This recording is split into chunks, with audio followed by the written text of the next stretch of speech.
Olá! O tema do vídeo de hoje é: o que é o maquiavelismo? Em 2002, dois psicólogos pesquisadores da Universidade de Colômbia, chamado Paulus e Williams, publicaram um artigo que falava sobre as diferenças entre as pessoas com perfil de personalidade narcisista, maquiavélico e psicopático. Os autores deram o nome para esses três perfis de personalidade de Tríade Obscura, The Dark Triad. O que eles viram é que esses perfis podem se sobrepor, ou seja, que uma mesma pessoa pode ter as características narcisistas, psicopáticas e maquiavélicas, mas que também há outras combinações, com pessoas apresentando uma predominância de algum desses perfis. Na pesquisa que eles realizaram, eles buscaram verificar quais eram as diferenças que havia entre eles. Essa tríade mais tarde se tornou um quarteto, porque outros autores incluíram o sadismo nesse grupo. Eu já fiz vários vídeos falando sobre narcisismo e psicopatia. Hoje eu vou falar sobre o que é o maquiavelismo. Muitas pessoas que são narcisistas ou psicopatas também são maquiavélicas. O que isso quer dizer? Uma pessoa maquiavélica é uma pessoa que é capaz de fazer qualquer coisa para conseguir o que ela quer, podendo manipular os outros de uma forma planejada e pensada. Se você quiser entender mais sobre o que é o maquiavelismo e como ele pode se manifestar nas relações entre as pessoas, nesse vídeo eu vou falar sobre a origem desse termo. Eu gosto de entender as origens das palavras porque quando a gente entende de onde elas vêm, a gente consegue compreender muita coisa que está relacionada com o seu significado. Maquiavélico é um adjetivo que foi criado a partir de um nome de uma pessoa que realmente existiu, Nicolau Maquiavel. Para entendermos o maquiavelismo e como ele está presente hoje em dia na relação entre as pessoas, se você quiser, eu vou te levar para uma viagem no tempo. Eu vou falar sobre quem foi Maquiavel, sobre o momento histórico em que ele viveu, sobre os momentos culturais e artísticos que aconteceram naquela época e sobre o seu livro mais conhecido, chamado O Príncipe. Entender Maquiavel pode nos ajudar a entender como são as pessoas maquiavélicas, como é que elas pensam e por que o maquiavelismo acabou se tornando um perfil de personalidade no contemporâneo. No final do vídeo, eu vou indicar algumas alternativas caso você esteja se relacionando com uma pessoa com esse perfil. Se você gostar desse vídeo, eu peço que dê o seu like, que se subscreva ao canal e que ative o sininho. Dessa forma, você ajuda o canal a crescer e receberá novos vídeos regularmente. Para quem não me conhece, meu nome é Valentina Devibud, eu sou terapeuta e criadora do canal Intimidade Sublime. Em que época viveu Maquiavel? Maquiavel nasceu em Florença, no final do século XV. Hoje, Florença é uma cidade na Itália, mas naquela época, a Itália ainda não existia como um país. E o que estava acontecendo na Europa naquele período?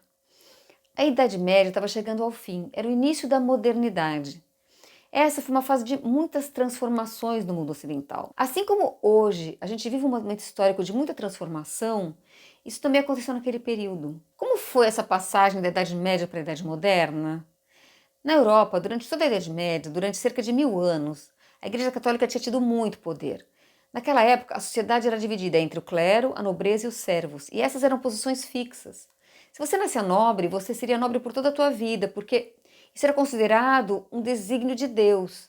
Em função das crenças que as pessoas tinham na religião, elas achavam que a vida na Terra não tinha nenhum valor, que o verdadeiro valor estava na vida após a morte. Então, essa crença na vida após a morte, ela era tão grande que isso controlava o comportamento das pessoas durante a vida. Então, a religião e a igreja é que definiam o que era certo e o que era errado. E as pessoas tinham muito pouca possibilidade de escolha.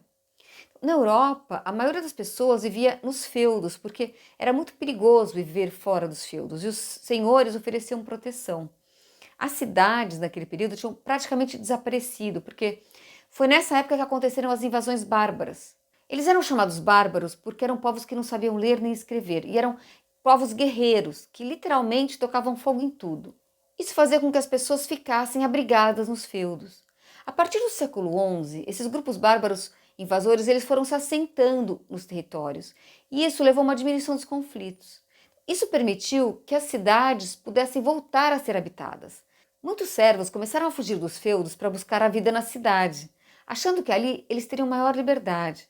Então, para se protegerem, as cidades eram muradas e toda cidade fortificada era chamada de burgo. Então, assim, quem vivia nos burgos era chamado de burgueses. Então, também na Idade Média, as cruzadas que chegaram até o Oriente, com elas se criaram rotas comerciais e as cidades italianas passaram a ter grande importância nessas rotas. Nessas cidades havia feiras onde se comercializavam produtos agrícolas, produtos artesanais e aquilo que era trazido do Oriente. Com o aumento do comércio nas cidades, se iniciou um processo de monetarização das relações, com o pagamento dos produtos com dinheiro. E aí foram criados os primeiros bancos. Aos poucos, as cidades começaram a conquistar autonomia política, e nelas surgiu uma nova classe social rica, a dos comerciantes burgueses. Uma dessas cidades era Florença, a cidade onde Maquiavel nasceu e viveu. Florença se tornou uma república independente já no século XII. Ela era uma cidade-estado autogovernada. Quando Maquiavel nasceu, no século XV, Florença já era uma cidade muito grande e fortificada. Então, o que acontecia na Itália naquele período? Como eu disse, a Itália ainda não era como a gente conhece hoje. Ela era dividida em várias cidades, cidades-estado independentes que lutavam entre si. Florença, Siena, Pisa, entre outras. Os burgueses que dirigiam as cidades, eles não queriam se submeter ao rei. E as pessoas da cidade, elas queriam independência da monarquia e da igreja. Por isso, elas estabeleceram uma separação entre a política e a religião. Cada cidade tinha um governo que era organizado de uma forma própria. Era complicado porque as cidades guerreavam entre si, disputando poder. Além disso, elas também tinham que se defender da igreja, que estava ali ao lado em Roma. A igreja naquela época tinha um exército. E as cidades-estado também tinham que lutar contra os estados nacionais que estavam se formando naquela época, como a França e a Espanha, que queriam ampliar os seus territórios. Florença era uma cidade revolucionária, onde havia liberdade e dinheiro.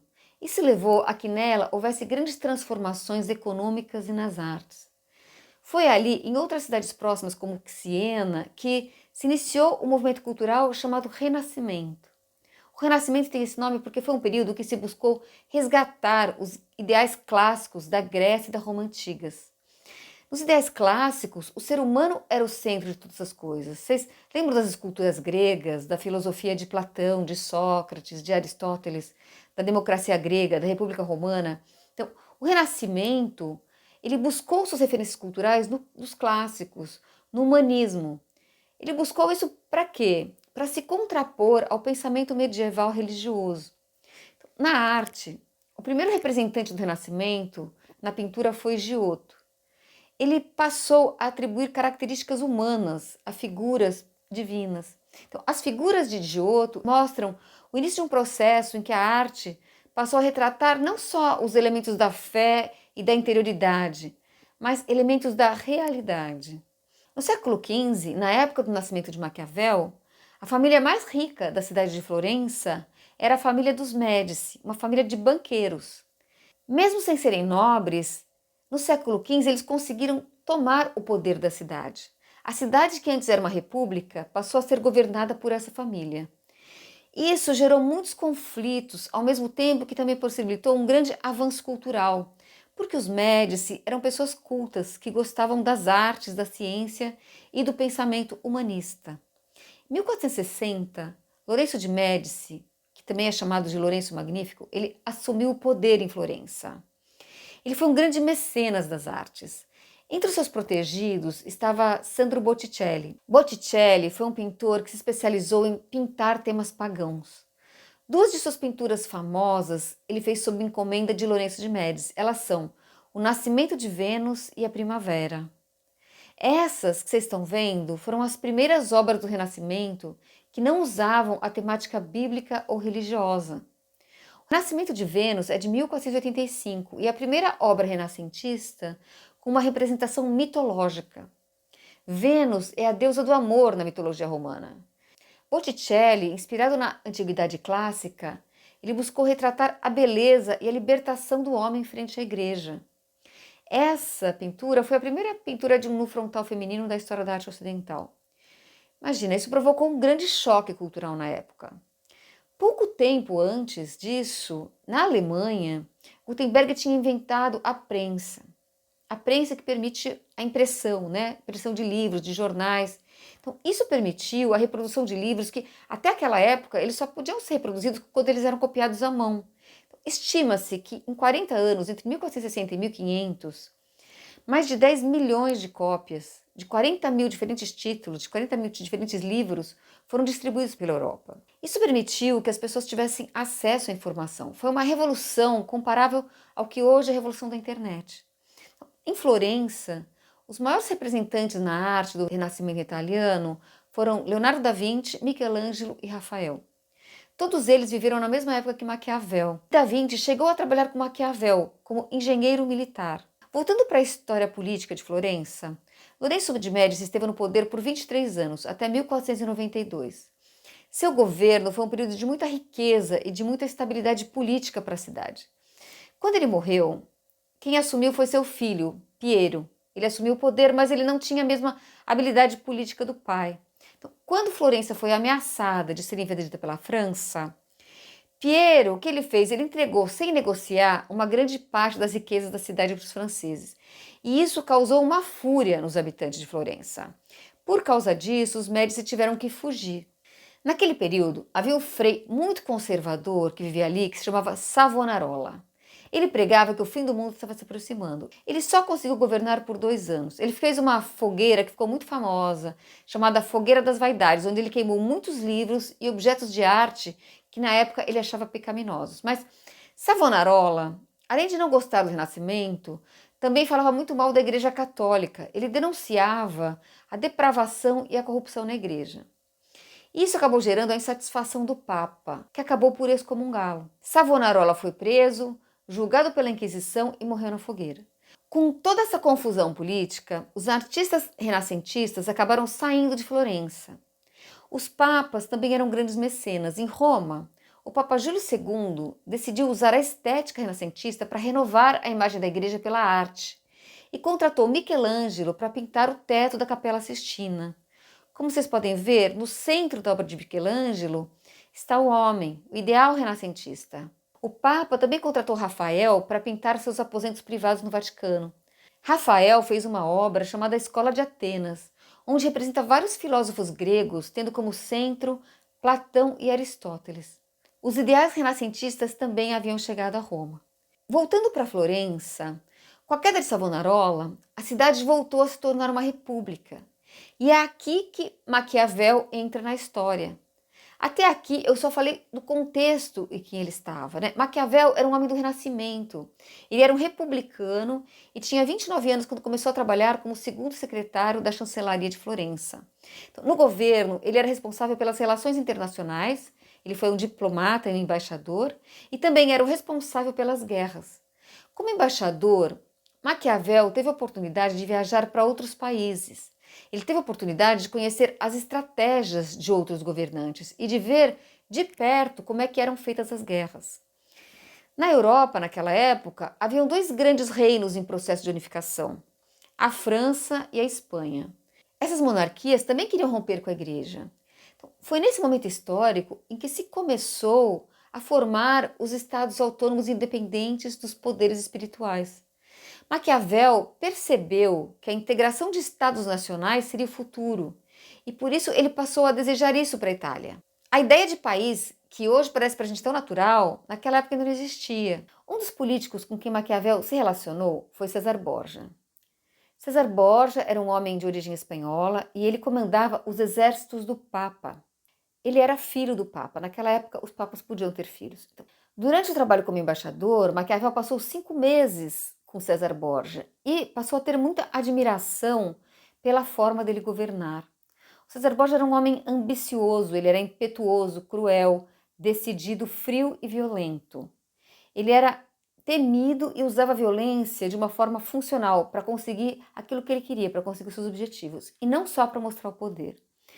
Ele usava de qualquer meio para obter o que ele queria. Maquiavel considerava um grande estrategista político e militar. Então, César Borja é uma das principais referências de Maquiavel sobre como deveria ser um governante quando ele escreveu o seu livro O Príncipe. Para se ter uma ideia do estilo de governo de César Borja, um grupo de soldados conspirou contra ele. Quando ele soube disso, ele conseguiu evitar o golpe e perdoou os traidores. Ele representou tão bem essa conciliação que ele convidou todo mundo para um banquete e todo mundo foi. No final do banquete, ele ordenou que todos os convidados fossem assassinados. Uma outra história que descreve como era César Borgia é a de um general que tinha sido nomeado por ele para governar uma província que tinha sido conquistada. Esse general era cruel e odiado pelo povo da província. Então, ao perceber que isso poderia gerar uma rebelião, para tentar separar a sua imagem da imagem do general que estava agindo sob as suas ordens, o César condenou à morte e depois expôs a cabeça dele e o corpo em praça pública. Então, dessa forma, ele conseguiu ao mesmo tempo ser amado e temido pelo povo. Esse é o tipo de atitude que ficou conhecido como sendo uma atitude maquiavélica, uma ação onde os fins justificam os meios. Em 1512, com o apoio do exército da Espanha, a família Médici voltou para Florença e retomou o poder. Maquiavel, que era republicano e que tinha trabalhado para a República por 15 anos, foi preso, torturado e exilado da cidade. Ele foi viver no campo, nos arredores da cidade, e foi lá que ele escreveu o livro O Príncipe, em 1513. Então, sobre o que é esse livro? O Príncipe é um manual prático dirigido aos governantes sobre como vencer as guerras e sobre como tomar e permanecer no poder. Esse livro foi o livro de cabeceira de Napoleão Bonaparte. É em função desse livro que ser maquiavélico se tornou sinônimo de ser uma pessoa amoral. Para a gente conseguir entender o Príncipe, é preciso entender qual era o contexto em que estava Maquiavel. Por isso que eu falei do momento histórico. Um dos seus objetivos com esse livro era tentar agradar a família Médici. Ele queria voltar a trabalhar na política, em Florença, mas, apesar dos seus esforços, ele permaneceu no campo até sua morte em 1527. Do ponto de vista político, o que Maquiavel queria era unificar a Itália e criar uma nação moderna, estável e poderosa. Ele preferia a república em comparação com a monarquia, mas achava que, antes de tudo, o que era mais importante era a unificação do Estado. Então, que tipo de orientação Maquiavel dá aos governantes nesse livro? Ele diz que o objetivo de um príncipe é vencer as guerras e manter os seus territórios, e para isso ele pode usar qualquer meio, inclusive da violência. Esse discurso foi muito novo. E por que era tão novo? Porque durante a Idade Média, a ideia que as pessoas tinham de um bom governante era parecida com a ideia de um bom pai de família cristão. A ideia que o governante deveria ser uma pessoa pacifista, generosa, caridosa. Mas o que o Maquiavel viu foi que, na realidade, os reis que agiam assim acabavam perdendo o poder e levavam o povo à ruína. Maquiavel constatou que a política era criada pelos homens e não por Deus. Ele entendeu que os reis, que eram bem-sucedidos, agiam de uma forma totalmente diferente. Ao agir, um príncipe tinha que partir da situação real em que ele estava. E a partir daí tentar buscar resultados, não importando os métodos. Então, para Maquiavel, o que mede a eficiência de um bom governo não é como ele age, mas como as pessoas vivem naquele estado. Quando a referência era a religião, era muito claro para os governantes o que era certo e o que era errado. Mas quando isso deixou de ser uma referência, como que ele poderia determinar qual seria o caminho da sua ação política? Se não havia mais uma regra definida por Deus, como que os governantes deveriam se guiar? Maquiavel identificou que a verdade na política estava na história e na repetição dos fatos. Ele olhou para exemplos do passado e disse que era possível aprender a partir dos acontecimentos do passado para planejar o futuro. Então, ele estabeleceu um método de análise que não era baseado em ideais, mas em fatos, baseados na realidade. É por isso que a obra de Maquiavel é um dos marcos da entrada na Idade Moderna, porque ele faz uma análise realista das questões políticas. Para ele, a política não é utópica, ela é prática. E isso marca a transição da filosofia política para a ciência política. Por isso que ele é considerado o pai da ciência política, porque ele estabelece um método. Ele queria saber como as coisas verdadeiramente eram e não como elas deveriam ser. E isso foi muito inovador na época. Para fazer essa análise, a primeira coisa que Maquiavel fez foi observar a natureza do ser humano. Maquiavel tinha uma visão muito pessimista do ser humano. Para ele, o ser humano é um ser mau, esperto, invejoso, violento e interesseiro. Ele escreveu assim no livro: se os homens fossem bons, tudo que eu digo seria mal. O tempo todo ele fala de situações de opressão, de agressão, de uma vida coletiva que é um inferno. Ele vê que existe rivalidade humana em todos os campos e considera que, se você não submete o outro, você vai ser submetido por ele. É por isso que, para Maquiavel, toda a arte de governar se resume na arte da guerra. Essa condição da natureza humana exige que haja leis que obriguem a todos os cidadãos a atuarem de acordo com o bem comum, mas não com o bem comum dos cidadãos, e sim com o bem comum do Estado. Para Maquiavel, o objetivo de um Estado não é a felicidade das pessoas, mas a sua força e o seu poder. E isso tem que se sobrepor aos interesses dos indivíduos. O seu foco é o interesse coletivo. Ele acha que somente assim seria possível construir um Estado forte, em que todos se sintam livres e seguros. E para conseguir isso, um príncipe tem que ser capaz de fazer qualquer coisa, independentemente de decisões morais. Então, para ele, ser um bom príncipe é alcançar os seus objetivos. Sobre o caráter de um príncipe, Maquiavel diz que ele precisa parecer bom, mas que isso não precisa ser verdade. Ele pode parecer agir por princípios, quando na verdade ele tem um plano e uma estratégia de longo prazo. O governante tem que ser um estrategista sem escrúpulos, ele tem que estar disposto a ser mal porque age em função de um bem maior. E o que ele acha? Que é melhor para um príncipe ser amado ou ser temido? Ele diz que o melhor é conseguir ser amado e temido, mas se tiver que escolher, é melhor ser temido, porque para ser amado, isso depende da opinião dos outros, enquanto ser temido está sob controle dele.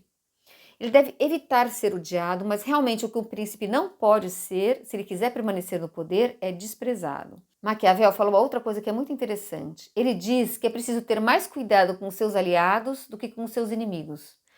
Porque dos inimigos você sabe o que você pode esperar, enquanto seus aliados, muitas vezes, o que eles querem é o seu lugar. Para Renato Janeiro Ribeiro, por que não se pode confiar nas palavras do príncipe? Porque não existe nenhuma autoridade acima dele que o faça cumprir com a sua palavra. Um príncipe só tem que responder a si mesmo, ele é o seu próprio juiz. O problema dos governantes dos Estados nacionais é que não existe nenhuma lei que esteja acima deles que os regule. E por que não há uma lei que controle o comportamento dos governantes? Por quê? Para que uma lei seja respeitada, é preciso que haja alguma estrutura simbólica e real. É preciso que exista alguma instituição que garanta o cumprimento dessa lei. No caso dos Estados nacionais, não existe nenhuma autoridade que esteja acima deles. Como eles não estão sujeitos a nenhuma lei, os governantes e os príncipes não precisam cumprir com a sua palavra. E mais, se eles mantiverem a palavra, eles correm o risco de perder o poder, porque os outros não precisam mantê-la. A lógica da guerra é uma lógica de uma competição sem limites. Qualquer acordo que é feito por governantes pode ser violado. Não é uma questão da gente gostar ou não disso. O que Maquiavel fez foi constatar, com base na observação da realidade e de fatos históricos, que era assim que a política funcionava. Até aqui eu falei de o porquê dos governantes serem maquiavélicos e agora nós chegamos à nossa questão. Por que a ética maquiavélica pode ser considerada uma ética contemporânea? Porque no século XXI, o maquiavelismo se tornou um perfil de personalidade? Desde a década de 60, o mundo tem passado por uma enorme transformação, tanto na área tecnológica quanto em relação a valores. Como nós vimos analisando o que aconteceu no Renascimento, essas coisas andam juntas. Renato Janine Ribeiro, se referindo a um texto de Merleau-Ponty chamado Notas sobre Maquiavel, diz que a ética maquiavélica é uma ética nas relações contemporâneas porque, hoje em dia, temos cada vez mais liberdade para decidir sobre as nossas vidas. Podemos escolher como queremos viver a nossa vida amorosa ou sobre o que desejamos fazer na nossa vida profissional. E essas são dimensões muito importantes para a nossa identidade, o amor e o trabalho. Como não existem mais regras, eu tenho liberdade de decidir o que eu quero. De outro lado, eu também não tenho mais estabilidade. Isso faz com que, para cada decisão que eu tome, eu tenha que avaliar e levar em conta quais são os efeitos prováveis. Eu tenho que calcular os resultados. No amor, não mudamos mais só de parceiros, a gente pode mudar de gênero. A gente pode buscar pessoas em função das práticas sexuais que nós preferimos. A gente pode escolher entre viver poliamor ou monogamia. O que é que vale mais a pena? Uma relação aberta, uma relação fechada? Então, há uma grande liberdade hoje nesse campo. Mas se nós não temos mais parâmetros sobre o que é certo e errado na vida privada, junto com a liberdade também vem os riscos. Então, sem regras nem limites, eu posso acabar vivendo experiências e chegando a lugares que eu não queria. Isso faz com que eu tenha que avaliar quais são os resultados prováveis. Em relação ao trabalho, nós temos que fazer muitas escolhas, a competição é cada vez maior. E a questão não é mais só mudar de emprego, é mudar de profissão. Cada vez mais nós somos levados a sermos empreendedores de nós mesmos e temos que tomar muitas decisões. Com a ausência de regras, cada um precisa conseguir encontrar um lugar no mundo e a lógica da competição sem limites, no mundo neoliberal, é a lógica da guerra. Então, cada pessoa tem que achar um trabalho para conseguir sobreviver num mundo que caminha para uma grande redução no número de empregos. Então, para isso, você precisa prever, se planejar. Não dá mais só para seguir o coração, não dá mais só para tentar ser o melhor. Esse tempo já foi. Hoje em dia, quem segue só o coração se dá mal. Então, é preciso calcular. A gente pode considerar que Maquiavel é um pensador ético do nosso tempo porque nós começamos a agir politicamente nas nossas vidas pessoais. A gente passou a agir como príncipes em relação ao amor, em relação à profissão, em dois aspectos que dão muito sentido à vida. E como é que nós podemos ser eficientes nas nossas escolhas? Se não existem mais critérios para as nossas ações, a gente passa a agir em função dos resultados. E agir em função dos resultados é a ética maquiavélica, onde os fins justificam os meios. Então, como é que agem as pessoas maquiavélicas nas relações amorosas? Não é o coração e o desejo que elas seguem. Elas podem simular, elas podem parecer amar, mas elas escolhem um parceiro com o objetivo de implementar as suas estratégias, de alcançar os seus objetivos. Elas manipulam friamente as emoções dos outros para obter os resultados que elas desejam. Não desejam o outro, desejam o que o outro pode lhes proporcionar. E no trabalho, se a única coisa que importa é o resultado, e o resultado é dinheiro e poder, no caminho para isso vale tudo. Pessoas maquiavélicas lidam muito bem com a ausência de regras. Elas nadam de braçada nesse mar. Nesse mundo líquido que passa por um processo de mudança cada vez mais acelerado, cada decisão que a gente faz precisa ser planejada e avaliada segundo as circunstâncias. E a gente pode acabar perdendo as diferenças do que é aceitável. As pessoas podem ficar angustiadas nesse processo e começar a buscar regras fixas que lhes deem alguma sensação de estabilidade. Então elas podem procurar religião, por exemplo, podem buscar padrões morais do passado para tentar se apoiar em alguma referência externa que decida por elas, que diga a elas o que elas têm que fazer. Se hoje nós somos nossos próprios governantes, se a relação de todos contra todos é uma relação de guerra, quem segue os princípios morais acaba se dando mal. Então, como diz Maquiavel, é preciso manter as aparências. O melhor jogador é aquele que parece seguir a moral, mas sua única regra verdadeira é a do resultado. Então, a gente está num momento histórico onde ser uma pessoa narcisista, maquiavélica ou psicopática se tornou uma vantagem competitiva, no amor e no trabalho.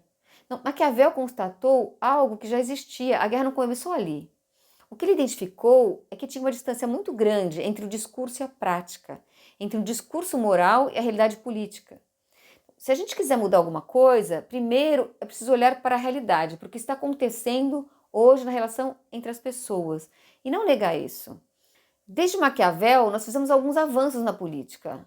Os Estados Nacionais se formaram, se instituiu a divisão dos poderes, com o legislativo, executivo, judiciário, a busca pela democracia, pela igualdade, pela liberdade.